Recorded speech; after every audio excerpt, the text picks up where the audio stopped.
Hello, everybody. This is Marty from Marty's Moccasins and Things. Like the photo if you like it. Subscribe if you want more. Hit the notification button if you want to get notified when I put up a new video. Today we're talking about pricing. So you've started your business. You've gotten organized. You've figured out what systems you're going to use. You've recorded all of your financials, and you've recorded all of your inventory, and now you've made stuff, and now you're ready to sell stuff, but what do I charge? Big question for every business. I'm going to show you, there's a lot of formulas out there, but I'm going to show you how I do it and why I do it the way I do. So first off, you're going to start with, what are you spending? What is this piece that you're making costing you? That's where we're going to start. So let's say this pretty little stone here, let's say I paid $5 for it. I don't know how much I paid for that one because I'd have to look it up, and I didn't bother looking it up. I just grabbed a pretty stone. So let's say I spent $5 for the stone. All right. So we got $5 for the stone. This stone has no hole.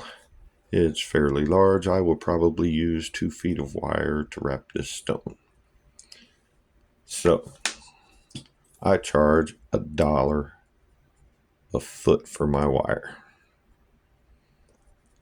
No, the wire does not cost that much, but you've got to remember that once I'm done, I've got to hang it up, which I use this kind of cord to hang it up with. Then I've got to put a price tag on it. And then I've got to put a necklace cord on it to hang it for somebody to wear it. And then, if they so desire, I have to package it. And my packaging is very cheap. I use blank 3x5 card. I cut down my business card to put it on here as a backing, punch a couple of holes in it, slice a couple of lines in it. The holes can hang earrings. The lines allow me to hang a necklace. And then I stick the whole thing into a little snack bag. I've had one person ask me why my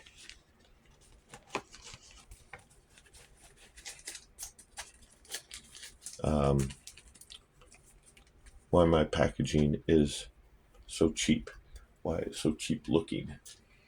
And I told them that I would be more than happy to get some fancy schmancy pretty packaging. If you want to do that, that's fine, but that needs to go in here somewhere because you're going to pay for that. And I told her that if she wanted to spend $3 to $5 more per necklace that I had hanging up there, I'd be more than happy to put it in a pretty wrapper. She said no thank you. So, but this $2 in wire helps me cover all of those other little costs. I mean, it's a few cents here, a few cents there, but they add up. So this kind of fixes it so that I don't have to worry about it. I just charge $1 for a piece of wire, and that generally covers or more than covers my costs on those other things. So we're at $7. I'm going to immediately double that, $14, because this would be what it cost me. I want to get that back plus more. Don't we all? So there's your built-in profit. And then times 2 equals 14. And then I'm going to add my hourly wage. I pay myself $20 an hour. It generally takes me less than a half an hour. It generally takes me about 15 minutes to make a pendant, generally, unless it's the tree of life. That's like the most intricate thing that I do. And I charge $20 an hour. So at $20 an hour, at 1/4, that's going to be $5. So now I am at $19. Okay, so now comes the iffy part, because $19 is a decent amount in my area for this pendant. I will probably price it at $25. Why? Why did I jump $6? Because I would go online, I would write down, I would Google what that is. This is a piece of amethyst, if I'm not mistaken. And I would type in something like amethyst wire wrapped oval pendant. And I'm going to look at what people are charging online to get a necklace that is similar to the one I just made. Same thing with earrings, same thing with anything you're making. I can almost guarantee you'll find somebody selling it online. I just Google that, some pictures show up, I click on the little shopping that's up at the top, and it gives me a whole bunch of choices to look at. So we're going to look at market pricing. What are they selling it for online?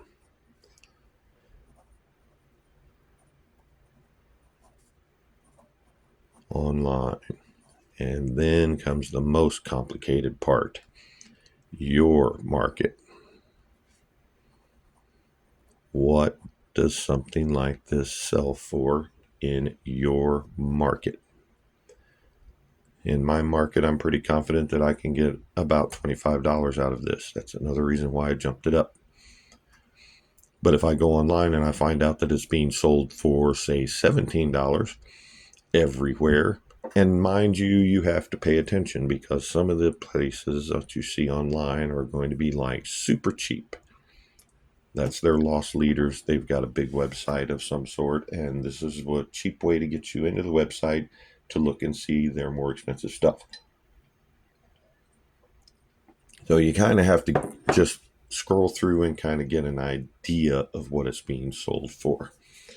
But then you have to worry about your market. You see, this same piece for 20 that I'm going to try and sell for $25, and probably will, it will probably sell for that in my market. If I was in Chicago, it would probably be a $50 piece. I live out in the boonies. My customers are blue collar, farmers, small business people, retired people. That's my market, country people. I know that's my market. Therefore, I know that my market is on the lower side. But I also have less sales tax. If I go to Chicago, the sales tax goes up immensely. So you have to think about that while you're online as well. If you're selling your stuff online, you need to go with the higher market value, because your market is all through all economic spectrums. Mine is a kind of a limited market. So let's go back to hourly wage. There's something I need to talk about with hourly wage. I pay myself $20 an hour. Like I said, it takes me about 15 minutes or so to make an item. That's me making my item. It may take you longer to make something similar. You might be making something that is very labor intensive as far as time goes, like crocheting or knitting. Believe me, I know hours upon hours go into some of the things that you make. Can you market wise, can you charge $20 an hour on a piece that makes you $6 that took you 6 hours to make?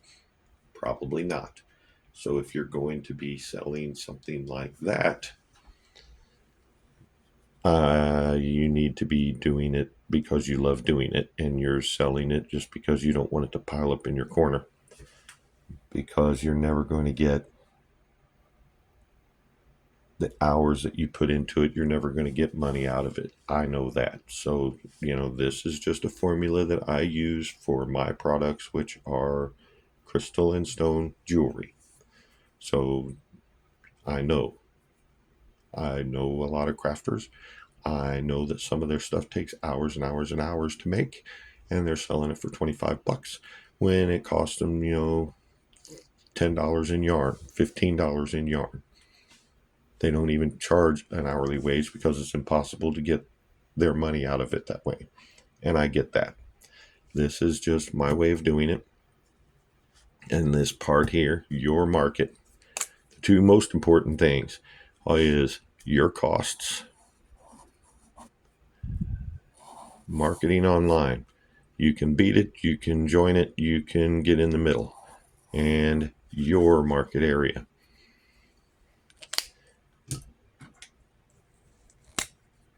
We have, as a friend of mine showed me this.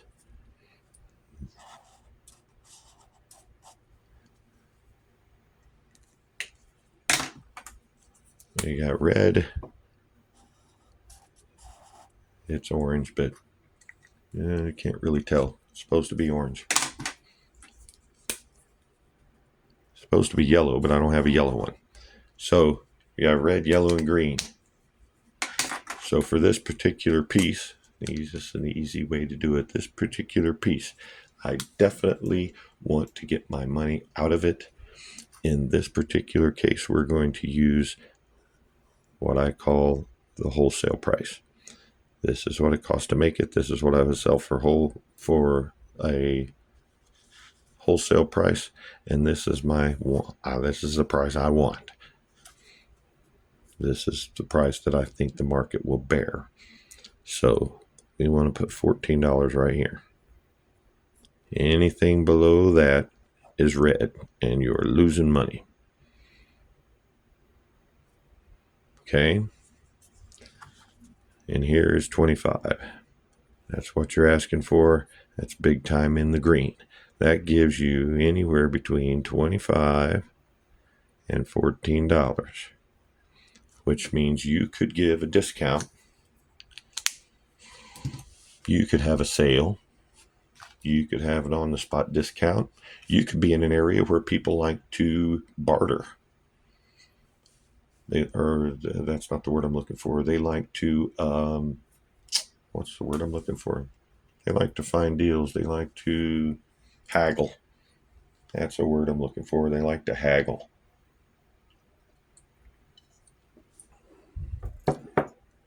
So they might come at you and tell you, "Oh, you want $25 for this piece? Will you? I'll give you 12." That's in the red, so that's a no. So you might come back and say, "I can do it for 20." You're still in the green.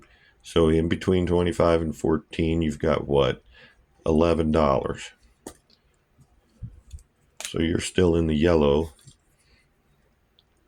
if you sell it for 19. That's $6 and $5. That's close to the middle. I don't do cents, so it'd be $19.50.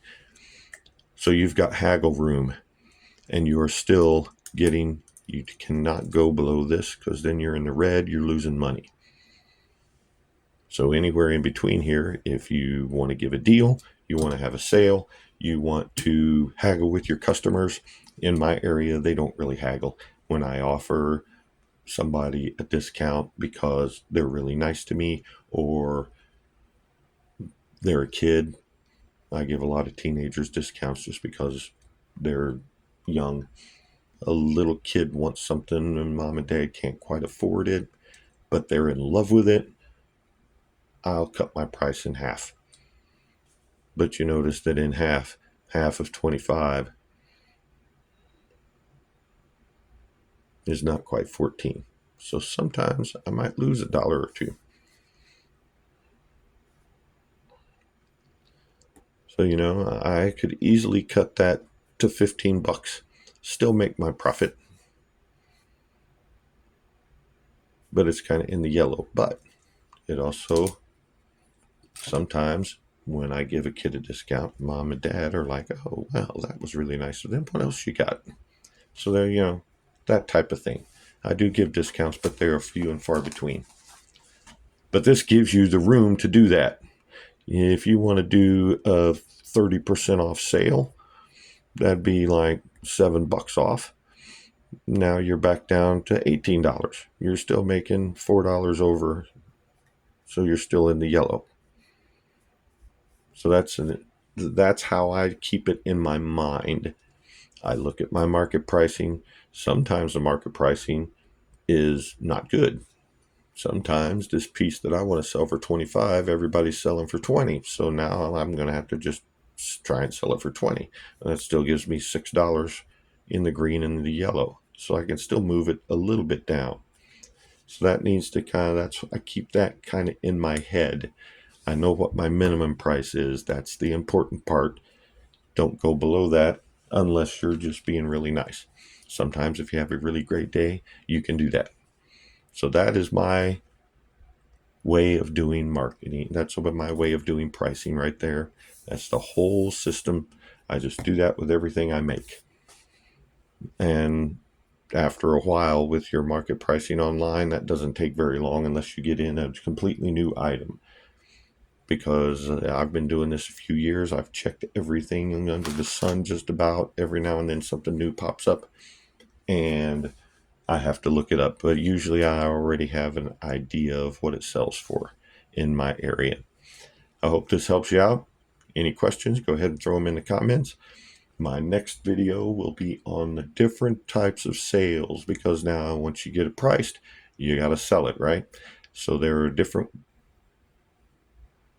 types of selling, different personalities of selling. We'll talk about that in the next video. We'll talk to you later. Thanks. Bye.